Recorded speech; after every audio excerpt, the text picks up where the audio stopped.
मैं हूं निशीत और लेकर हाजिर हूं इस वीडियो में आचार्य चाणक्य की चाणक्य नीति का चौथा अध्याय लेंगे।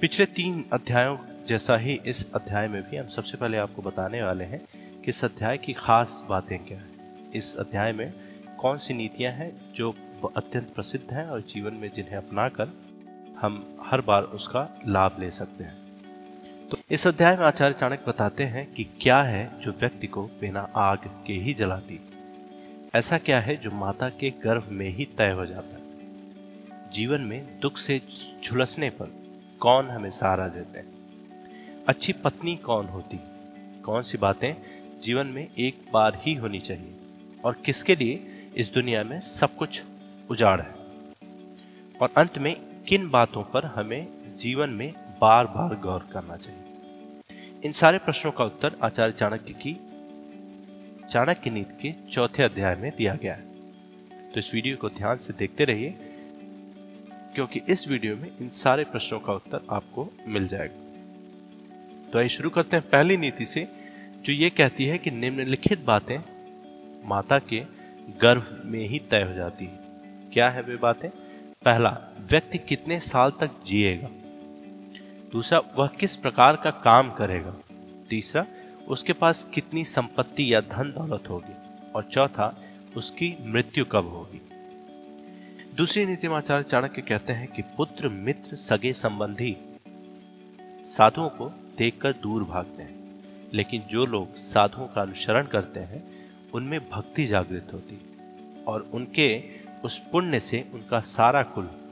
अगली नीति में वे कहते हैं कि जैसे मछली दृष्टि से मतलब देखकर, कछुआ ध्यान देकर और पंछी स्पर्श करके अपने बच्चों का पालन करते हैं, वैसे ही सज्जन पुरुषों की संगति मनुष्य का पालन पोषण करती है। पिछले अध्यायों की तरह इस अध्याय में भी आचार्य चाणक्य व्यक्ति को अच्छे संगत की सलाह देते हैं और उनका कहना है कि सज्जनों की संगति हमारे अंदर नए गुण और नए प्रतिभा को विकसित करती है। आइए पढ़ते हैं अगला नीति कहता है कि जब आपका शरीर स्वस्थ है और आपके नियंत्रण में है, उसी समय आत्म साक्षात्कार का उपाय कर लेना चाहिए। आत्म साक्षात्कार का उपाय कर लेना चाहिए मतलब होता है कि हम परमात्मा को पाने की चेष्टा करें, हम अपने आप को जानने की चेष्टा करें, क्योंकि मृत्यु हो जाने के बाद कोई कुछ नहीं कर सकता। अगली नीति में आचार्य चाणक्य विद्या मतलब ज्ञान के बारे में बोलते हैं कि पढ़ाई लिखाई हमें क्यों करना चाहिए, ज्ञान हमें क्यों अर्जन करना चाहिए,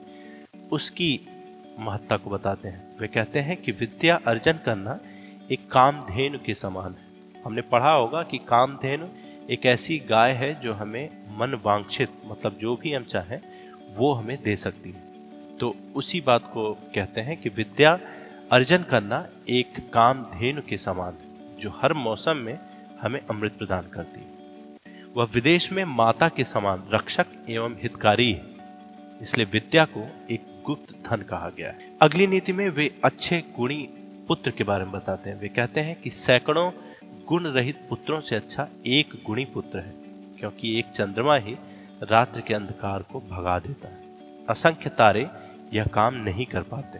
फिर अगली नीति में भी वे अच्छे और गुणी पुत्र के बारे में ही कहते हैं कि एक ऐसा बालक जो जन्मते वक्त मृत था, एक मूर्ख दीर्घायु बालक से बेहतर है। पहला बच्चा जो जन्मते ही मर गया था, वह तो एक क्षण के लिए हमें दुख देता है, लेकिन दूसरा बच्चा जो दीर्घायु है, लेकिन वह अपने माँ बाप को जिंदगी भर दुख की अग्नि में जलाता है। ठीक है, उसी बात को आगे बढ़ाते हुए फिर कहते हैं कि ऐसी कौन सी बातें हैं जो मनुष्य को बिना आग के ही जला देती हैं। तो उनका कहना है कि एक छोटे गांव में बसना जहां रहने की सुविधाएं उपलब्ध नहीं, एक ऐसे व्यक्ति के यहाँ नौकरी करना जो नीच कुल में पैदा हुआ है, एक अनहेल्दी भोजन का सेवन करना या अस्वास्थ्यवर्धक भोजन का सेवन करना, और जिसकी पत्नी हमेशा गुस्से में होती है, जिसको मूर्ख पुत्र है और जिसकी पुत्री विधवा हो गई, ये सारी बातें मनुष्य को बिना आग के ही जलाती रहती है। अगली नीति में वे बताते हैं कि वह गाय किस काम की है जो न तो दूध देती है और न ही बच्चों को जन्म देती। उसी प्रकार उस बच्चे का जन्म किस काम का है जो ना ही विद्वान हुआ और ना ही भगवान का भक्त हुआ। फिर अगली नीति में वे कहते हैं कि जब व्यक्ति जीवन में दुख से झुलसने लगता है तो उसे कौन लोग हैं जो सहारा देते हैं। तो जब आदमी दुख से झुलसता है तो उसे केवल 3 लोग ही सहारा देते हैं। कौन है वे 3 लोग? पहला है पुत्र और पुत्री, दूसरा है आपकी पत्नी और तीसरा भगवान के भक्त। फिर इस बात को लेके कि कौन सी बातें जीवन में एक बार ही होनी चाहिए, इस पे आचार्य चाणक्य की नीति का कहना है कि राजा का बोलना, विद्वान व्यक्ति का बोलना और लड़की का ब्याहना जीवन में एक बार ही होना चाहिए। अगली नीति में वे बताते हैं कि जब आप तपस्या करें तो अकेले करें। ये भी कंपेनियनशिप के बारे में है कि कब आप कितने लोगों के साथ कौन सी गतिविधि या कौन सी एक्टिविटी कर सकते हैं। तो वे कहते हैं कि जब आप तप करें मतलब तपस्या करें तो अकेले करें। जब अभ्यास करें मतलब किसी चीज़ का प्रैक्टिस करें तो वो दूसरों के साथ करें। जब गायन करते हैं, गाना गाते हैं या फिर कोई और म्यूजिकल कोलैबोरेशन करते हैं तो वो 3 लोगों के साथ करें। और कृषि मतलब खेती अगर आप कर रहे हैं तो वो 4 लोगों के साथ करें। लेकिन अगर आप युद्ध कर रहे हैं, किसी से लड़ने वाले हैं तो अनेक लोगों के साथ मिलकर करें।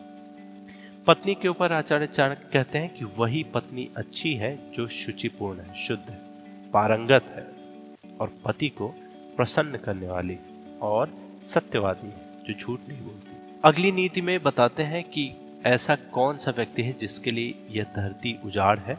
उसी से संबंधित ये नीति है कि जिस व्यक्ति के पुत्र नहीं है उसका घर उजाड़ है, जिसका कोई सगी संबंधी या मित्र नहीं है उसके लिए सभी दिशाएं उजाड़, और अगर व्यक्ति मूर्ख है तो उसका हृदय उजाड़ है, और अगर व्यक्ति निर्धन है, गरीब है तो उसके लिए सब कुछ उजाड़।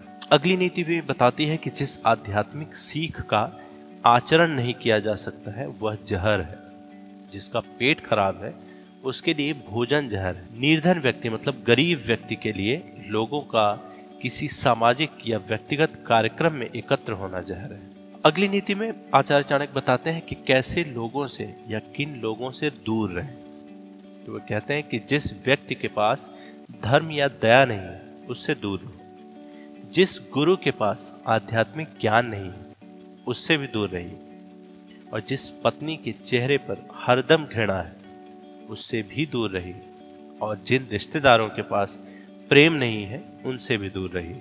फिर अगली नीति में वे बताते हैं कि आदमी क्या करने से बूढ़ा हो जाता है। तो आइए जानते हैं इस नीति को कि नीति कहती है कि सतत भ्रमण करना, सतत मतलब होता है हमेशा, सतत भ्रमण करना व्यक्ति को बूढ़ा बना देता है। यदि घोड़े को हरदम बांध कर रखते हैं तो घोड़ा भी बूढ़ा हो जाता है। यदि स्त्री उसके पति के साथ प्रणय नहीं करती, प्रेम नहीं करती, तो वह भी बूढ़ी हो जाती है, और धूप में रखने से कपड़े बूढ़े यानी कि पुराने हो जाते हैं। अब जैसा कि हमने परिचय में बताया था कि किन बातों पर आदमी को बार बार गौर करना चाहिए, वो नीति है कि सही समय, सही मित्र, सही ठिकाना, पैसे कमाने के सही साधन और पैसा खर्च करने का सही तरीका, और आपका ऊर्जा स्रोत, आप एनर्जी कहाँ से ग्रहण करते हैं, ये सारी बातें आपको बार बार विचार करना चाहिए। एक बार फिर इस बात को बता देता हूँ कि सही समय, सही मित्र, सही ठिकाना मतलब आप कहाँ रहते हैं, किस जगह रहते हैं उसके बारे में, पैसे कमाने के सही साधन, आप जो काम कर रहे हैं वो सही है कि नहीं, पैसा जो खर्च कर रहे हैं आप, पैसे जहाँ खर्च कर रहे हैं वो सही है कि नहीं, और आपको एनर्जी जहाँ से मिल रही है वो सब सही है कि नहीं। इन सारी बातों को बार बार आदमी को गौर करना चाहिए। फिर अगली नीति है जिसमें भगवान को देखने के बारे में आचार्य चाणक्य बोलते हैं कि द्विज मतलब होता है ब्राह्मण, द्विज अग्नि में भगवान को देखते हैं, और भक्तों के हृदय में परमात्मा का वास होता है।